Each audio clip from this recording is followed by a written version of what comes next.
TDP party ఈ నెల రోజులు కరెక్ట్గా 2024 గెలిచిన తర్వాత నెల అంటే నెల రోజులైంది.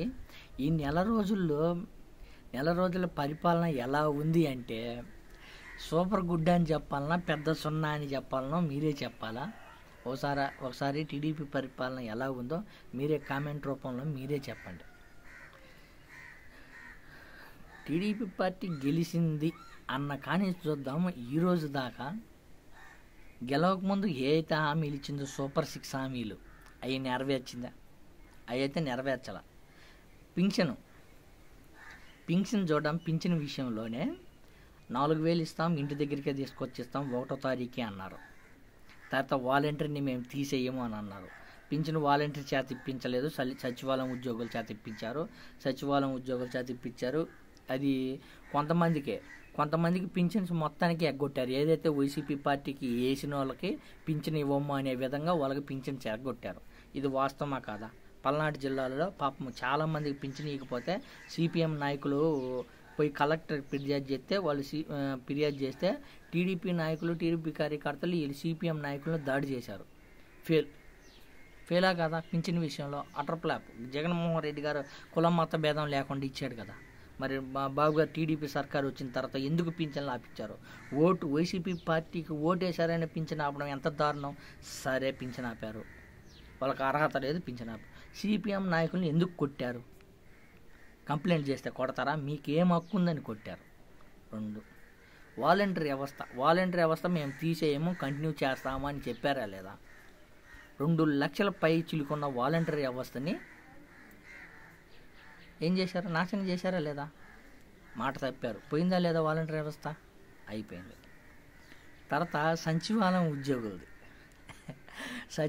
ఉద్యోగులతో మొన్న ఒకటి చూశాను నేను. పాపం ఉదయాన్నే 6ంటికి రమ్మని వాళ్ళ చేత మున్సిపాలిటీ పని తప్పు లేదు, వాళ్ళకి స్థాయికి తగ్గట్టు పని ఉండాలి కదా. కాలువలు తీపిచ్చి ఆ కాలువల్లో పనులు చేయించారు. సరేలే, అది పని ఓకే, దాన్ని అంటే పక్కకి పెట్టి చేయించారంటే ప్రభుత్వం చేతిలో ఉన్నారు కాబట్టి ఏమైనా చేసుకున్నారు. 2 అయితే అయిపోయింది. పింఛన్స్ ఫెయిల్ అయిపోయారు, వాలంటరీ వ్యవస్థ ఫెయిల్ అయిపోయారు. తర్వాత సూపర్ 6 హామీ అన్నారు. ఉచిత ఇసుక అన్నారా? ఉచిత ఇసుకని గతంలో జగన్మోహన్ రెడ్డి గారు టన్ను 1,400 లెక్కనిచ్చారు. ఇప్పుడు టీడీపీ పార్టీ ఏమిస్తుంది? అదే కదా, 1,400 వాళ్ళు తీసుకుంటున్నారు కదా. ఉచితం అని విధంగా ప్రెసెంట్ చేశారు. ఉచితం ఇచ్చారు, అది పోయిందా లేదా? అమ్మఒడి, తల్లికి వందనం, అమ్మఒడి జగన్మోహన్ రెడ్డి గారు తల్లికి వందనం అని పెట్టారు. అదేం చేశారు? ఇంట్లో ఎంతమంది పిల్లలు ఉంటే అంతమందికి ఇస్తాము, అందరూ ఎంతమందికి నీకు 15,000 అని ఆ రామనాయుడు గారు సైకిల్ వేసుకొని ఇంటింటికి వెళ్ళి ప్రచారం చేశారు. ఏమైంది? మొత్తానికి పెద్ద సున్నా పడింది. ఒక్కరికే ఇస్తాము అని. అది ఒక్కరికి కానీ ఏంది? అబ్బో, ఆ అర్హతలు చూస్తుంటే మైండ్ పోయే అర్హతలు. ఏది? పట్టణ ప్రాంతంలో ఉన్న వాళ్ళకి 12,000 కంటే ఆదాయం ఎక్కువ ఉండకూడదంట. పల్లెటూరు గ్రామ ప్రాంతంలో ఉన్న వాళ్ళకి 10,000 కంటే ఆదాయం ఎక్కువ ఉన్న వాళ్ళకి ఇవ్వరంట. తర్వాత 12 నెలల వ్యవధిలో 300 యూనిట్ల కంటే ఎక్కువ కలిస్తే వాళ్ళకి అమ్మఒడి వర్తించదంట. ఏది? అది ఒక్కరికి. జగన్మోహన్ రెడ్డి గారు ఒక్కరికి ఇచ్చారు, అంతకంటే మేము ఎక్కువ ఇస్తాము, ఎంతమంది పిల్లలు ఉంటే అంతమందికి ఇస్తామన్న బాబు గారు ఈరోజు ముగ్గురికి ఏమో ఒక్కరికే ఇస్తామని చెప్పిన బాబు గారు ఈరోజు ఎన్ని షరతులు పెట్టారు. అవన్నీ షరతులతో పెడితే సగానికి సగం మంది కానీ అమ్మఒడి పథకం, అది దాంట్లో ఫెయిల్ అయిపోయారు. గ్యాస్ సిలిండర్లు అన్నారు, అదే అయిపోయింది. ఫ్రీ బస్ అన్నారు, అదే అయిపోయింది.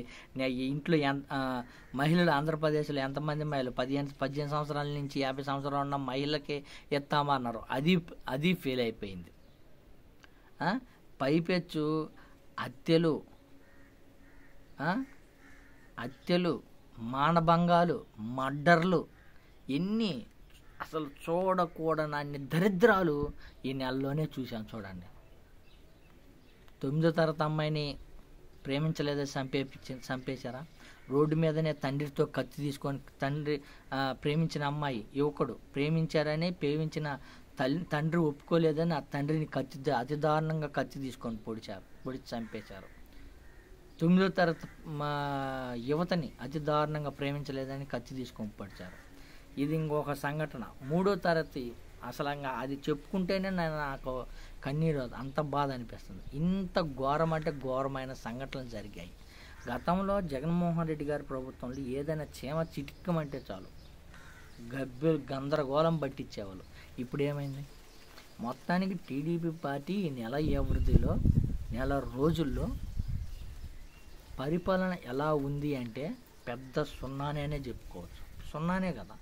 ఏమి ఇప్పుడు సూపర్ 6 హామీలు పెట్టారు, హామీల్లో ఎంతవరకు నెరవేర్చారు మీరు ఆలోచించుకోండి ఒకసారి. అమ్మఒడి స్కూల్స్కి వెళ్ళారు, ఇప్పటికి దాని గురించి అప్డేట్ ఇచ్చారు, ఒక్కరికే ఇస్తామన్నారు. అది అర్హతలు చూడండి ఎన్నెన్ని పెట్టారు, అయ్యి డమేలు అయిపోయింది. ఏమి ఇచ్చారు? ఏమైనా ఒక్కటి ఏదైనా సూపర్ 6 అన్నారు, సూపర్ 6లో ఒకటైనా అమలు చేశారా ఇప్పటికి నెల రోజుల్లో? మొత్తానికి టీడీపీ పార్టీ అరాచకంతో మొదలయ్యి అరాచకంతో ఎండింగ్ అయిద్దని నేను అనుకుంటున్నా. మొత్తానికి అరాచకంతో మొదలుపెట్టారు. గెలిచిన కానించి రాష్ట్రంలో వైఎస్ఆర్ విగ్రహాల కానించి, కార్యకర్తల కానించి, సామాన్య బడుగు బలహీన వర్గాలు ఎవరో ప్రశాంతంగా లేకుండా చేశారు. అదేవిధంగా పరిపాలన కానీ ఏదైనా హామీలు ఇచ్చిన హామీలు కానీ ఒకటి నెరవేర్చలేని విధంగా ఉందనే చెప్పుకోవచ్చు. నా మార్కులు అయితే 0.